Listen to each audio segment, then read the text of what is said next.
Il y a longtemps avant l'arrivée des Blancs, ici, c'était un monde d'équilibre. Les rivières, ça, c'était riche de saumon. La mer, plein de poissons. Il y avait aussi des baleines, des loups marins, des morses, puis une centaine de milliers d'oiseaux. Ce monde d'équilibre-là, c'était le paradis des Micmacs. La forêt, elle était abondante. La terre était fertile. Et les Micmacs, eux autres, c'était un peuple de respect. Il y avait des chasseurs, des agriculteurs. Il y avait toutes des pratiques clairvoyantes. Un mode de vie quand même assez dur pour nos ancêtres européens. Nos ancêtres, eux autres, ça arrivait principalement du Pays basque. Puis dans les années 1500, la majorité d'eux autres, c'était des baleiniers. Ce qu'ils chassaient, c'était la baleine noire, ou comme eux autres l'appelaient, la baleine franche ou la baleine de Biscaye. Une proie facile, parce qu'elle était lente, elle était docile, elle était riche en huile, puis quand elle était chassée, elle flottait. Donc elle était facilement récupérable. L'huile qu'extrayait de la baleine, ça servait surtout pour chauffer les lampes, puis aussi faire du savon, puis pour tanner les peaux. Une fois qu'ils ont exterminé cette espèce-là chez eux, ils l'ont poursuivi jusqu'ici, là où ils ont trouvé de la morue en abondance. Puis c'est là que la pêche à morue a commencé. On va vous laisser entre les mains de Joséphine et Tophi, eux autres vont vous expliquer ça. De la morue, de la terre humide puis du hareng, des petits goûts, des patates à manigot. S'il y en a parmi vous qui aiment ça, venez à Passepébiac, vous allez en manger. Ta la li la la li la li la la. Hey, Tophile, la visite est arrivée, là.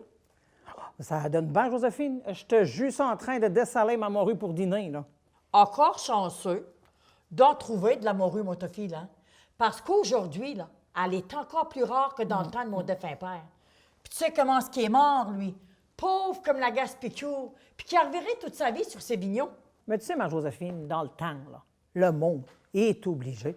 Ça fait que la jeunesse, là, elle ne sait pas de quoi ce qui s'est passé ici, elle, mais elle va savoir un jour. T'as bien raison, mon Tophile. Mais sais-tu que cette histoire-là, là, Oui. et ça a été reconnu mondialement, ça?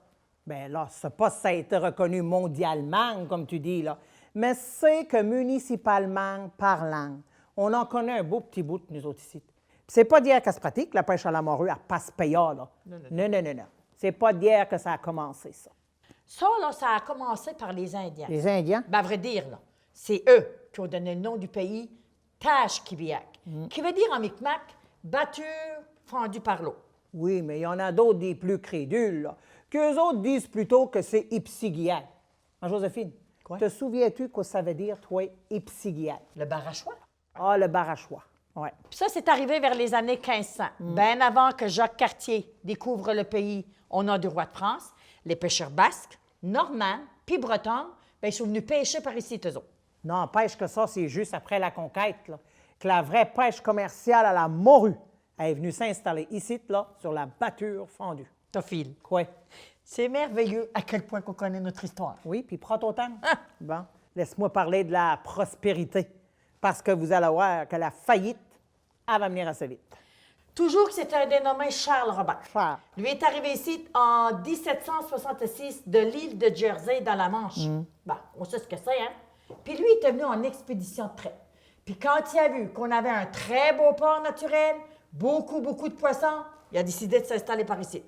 Puis le printemps suivant, il s'est fait construire une maison, des entrepôts, et ça, là, ça te tout pour surveiller ce qui se passait ici sur le banc, là. Puis l'année d'après, 1770, justement sur la côte, là, il a fait construire son empire.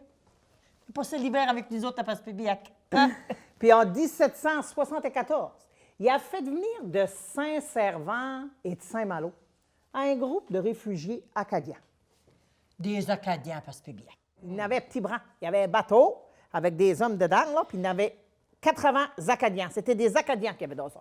Mais le pire est à venir, Tophile. Ah, bonne guerre.